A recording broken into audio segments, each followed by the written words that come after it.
నమస్తే, welcome to our channel. నేను మిషాల్ని. YCP హయాంలో జరిగింది దేశంలో అతిపెద్ద స్కామ్, లిక్కర్ స్కామ్. ఈ లిక్కర్ స్కామ్లో చూసుకుంటే ఒక్కొక్కరు వెలుగులోకి వస్తున్నారు. ఈరోజు కొత్త పేరు వెలుగులోకి వచ్చింది. సీనియర్ ఐఏఎస్ రజిత్ భార్గవ్ కొత్త పేరు వెలుగులోకి వచ్చింది. ఆయన నుంచి ముడుపులు ఎటెళ్ళి ఏం జరిగింది ఆయన ద్వారా, అది ఆయన కాకుండా ఇంకా కొత్త పేర్లు ఇంకా వెలుగులోకి వచ్చే అవకాశం ఉందా? అయితే దీని మీద పూర్తి విశ్లేషించడానికి మనతో స్టూడియోలో ఉన్నారు అనలిస్ట్ అశోక్ కుమార్ గారు ఉన్నారు. వారిని అడిగే విషయాలన్నీ తెలుసుకుందాం. అశోక్ గారు నమస్కారం. నమస్తే అండి. లిక్కర్ స్కామ్ సంబంధించి ఇప్పుడు కొత్త పేరు వెలుగులోకి వచ్చింది. ఏం జరుగుతుంది అసలు లిక్కర్ స్కామ్ లో అంటే ఏం చెప్తారు? ప్రతిరోజు లిక్కర్ స్కామ్ అని చెప్పట్టు mainstream media, social media ప్రతి దాంట్లో చూస్తూనే ఉన్నాం. అసలు లేని దాన్ని కల్పిత కథగా ఏ విధంగా చూపించగలుగుతారు? ఎవరు చూపిలేరు. ఇక్కడ ప్రధానమైన ముద్ద ఈ లిక్కర్ స్కామ్లో ఎవరైనా ఉండారంటే కింగ్ పిన్ అయినటువంటి కసిరెడ్డి రాజశేఖర రెడ్డి. ప్రతి దాంట్లోనూ జగన్మోహన్ రెడ్డి ఒక్కొక్కరిని ఒక్కొక్క దాంట్లో వాడేసుకుంటాడు.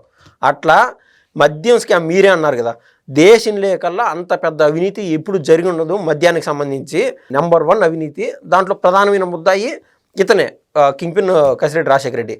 ఈయనకు జగన్మోహన్ రెడ్డికి ఈయన ఉన్నటువంటి డీల్ ఏంటంటే, ఒరే నాయన ప్రభుత్వం మనమే ఉన్నాం, నెక్స్ట్ ఏది ఏమైనా కూడా అందరితో 30 ఏళ్ళు అంటున్నాము, కనీసం 15 ఏళ్ళు మనమే ఉంటాం, మనం ఆపేవాడు ఎవ్వడు లేడు, నువ్వు ఫ్రీ ఫ్లోగా చేసుకో.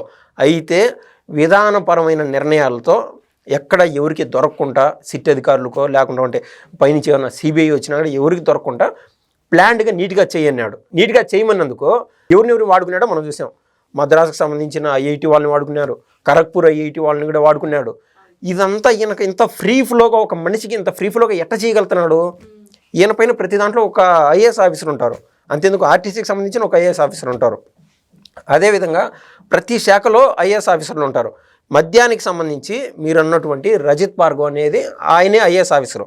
ఏదైనా సరే ఈ నిర్ణయాల వల్ల ఏది మద్యానికి ప్రజలకు కనీసం ఒక 5 కిలోమీటర్ల పరిధిలో ఈ మద్యం షాపులు ఉండకూడదు, అంటే పల్లెటూరు వాతావరణంలో.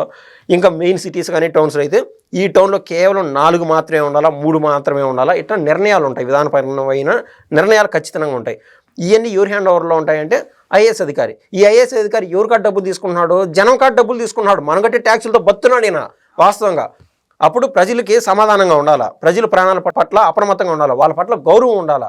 ప్రతి ఒక్కటి కూడా అంటే నాణ్యమైన మద్యం వస్తుందా లేదా, ఆ నాణ్యమైన మద్యంగా రాకుండా ఉంటే ఈయనకు ఐఏఎస్ ఆఫీసర్ అంటే ఆఫ్టర్ ద సీఎం ఈయనదే మెయిన్ కీలక పాత్రధారి, ఏది కలెక్టర్. ప్రతి జిల్లాకి లేదంటే ప్రతి ఒక్క ఏదైతే కార్పొరేషన్స్ ఉంటాయో లేకుండా ఉంటే ఈ మనం మద్యానికి సంబంధించి ఆయన ఐఏఎస్ కాబట్టి పూర్తి సంపూర్ణంగా సీఎంకు ఉన్నంత అధికారాలు ఈయనకు ఉంటాయి.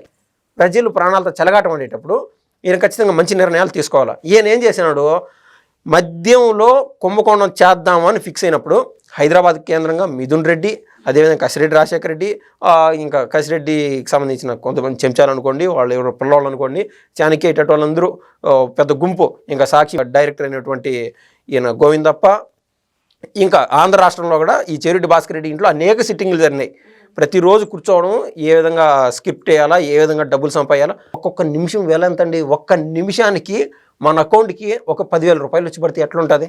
ఒక్క నిమిషం అంటే మనం నీళ్లు తాగినంత సేపు, లేకుండా అంటే మనం అన్నం తిన్నంత సేపులో 1,00,000 రూపాయలు మన అకౌంట్లో డబ్బులు పడుతున్నాయంటే, అంటే వాళ్ళు నిద్రించేటప్పుడు కళ్ళు మూసుకున్నా కూడా ప్రతి నిమిషానికి వెలకట్టి 5 ఏళ్ళలో 3,700 కోట్ల పైకి చిలుకు డబ్బులు సంపాదించారు ఒక్కొక్కరు.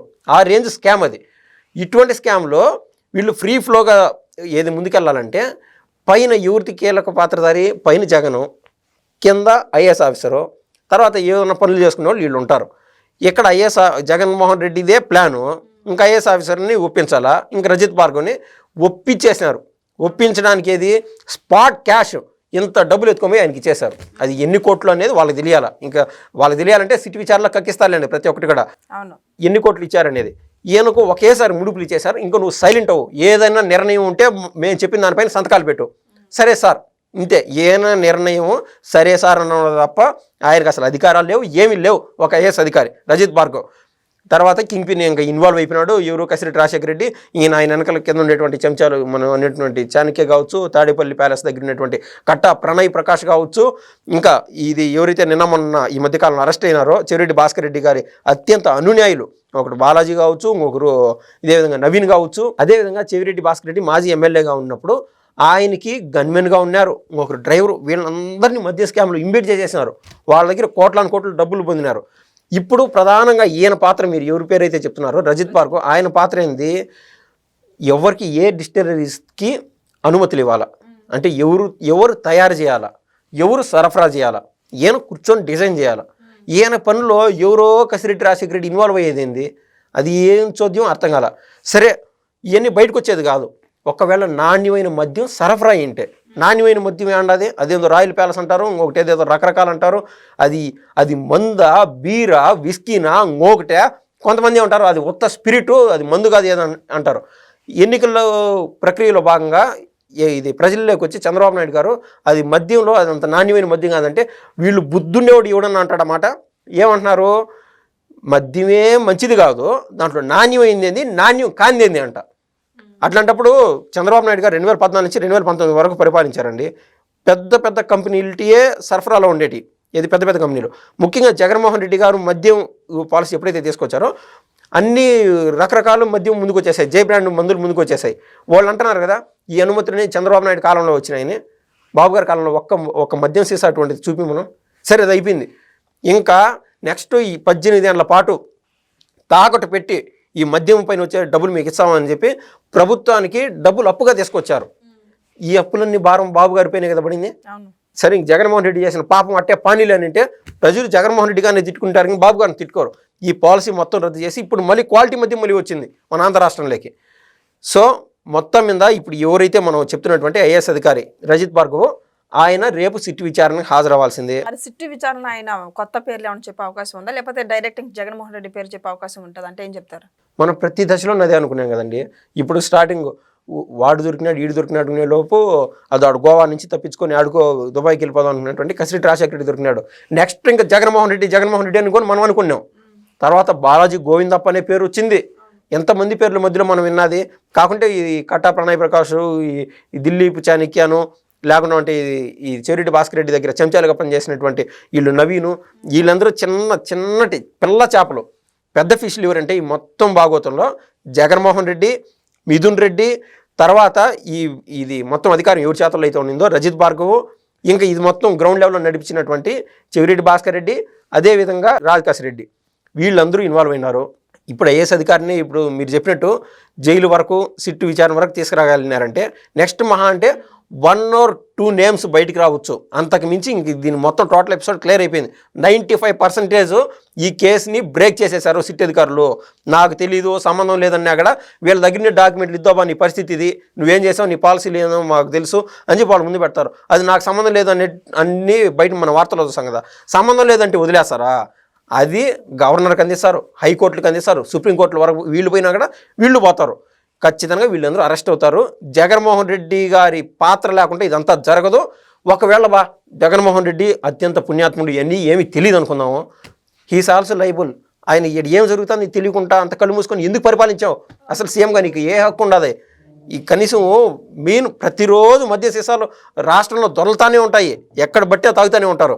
ఏది పొద్దున సాయంత్రం వరకు కష్టపడిన వాళ్ళు ఒళ్ళు నొప్పులను తాగుతారు, కొంతమంది ప్రెజర్ కోసం తాగుతారు, రకరకాల విషయం పైన తాగుతారు. రాష్ట్రానికి మెయిన్ ఆదాయమే మద్యం అయిపోయా. ఆ పాలసీ ఎట్టున్నది నీకు తెలియదా? సీఎంగా నీకు నైతికంగా బాధ్యత లేదా?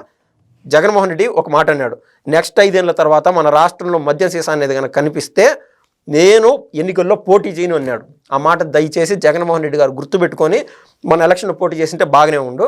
ఇంకా ఎన్ని మర్చిపోయినాడు. అదేదో అంటారు కదా, రక్తం మరిగినటువంటి నక్క లేకుండా ఉంటే తోడేలు వదిలిపెట్టదు, మాంసం ఇంకా అలవాటు పడి తింటానే ఉంటుంది. అదేవిధంగా ఆ తోడేలు అయినటువంటి జగన్మోహన్ రెడ్డి రాజకీయాలను వదిలిపెట్టే పరిస్థితి లేదు. ఇటువంటి వాళ్ళని ముళ్ళుతోనే తీయాలి. కాబట్టి ఆయన చేసిన పాపానికి ఆయన ఖచ్చితంగా అరెస్ట్ చేయాలా, అతి దగ్గరలో జరుగుతుంది. ఇవన్నీ మగధీరా సినిమాలో అన్నట్టు 400 ఏళ్లకు ముందు ఆ చొక్కెట్టు పడుతుంది కదా, ఆ వాతావరణం మనకు అట్టే కనిపిస్తుంది. చెవిరెడ్డి భాస్కర్ రెడ్డి, కసిరెడ్డి రాజశేఖర రెడ్డి, ఈ ఐఏఎస్ ఆఫీసరు వీళ్ళందరూ అరెస్ట్ అవ్వడం వల్ల మెయిన్ కీలక పాత్రధారి జగన్మోహన్ రెడ్డి అతి త్వరలో అరెస్ట్ అవుతాడని నేనైతే భావిస్తున్నాను. సో ఇదండి లిక్కర్ స్కామ్ సంబంధించి రజిత్ భార్గవ్ అయితే కొత్త పేరు వెలుగులోకి వచ్చింది. నెక్స్ట్ ఎన్ని పేర్లు వెలుగులోకి వస్తాయి నెక్స్ట్ వీడియోలో అయితే తెలుసుకుందాం. థ్యాంక్ యూ, ధన్యవాదాలు.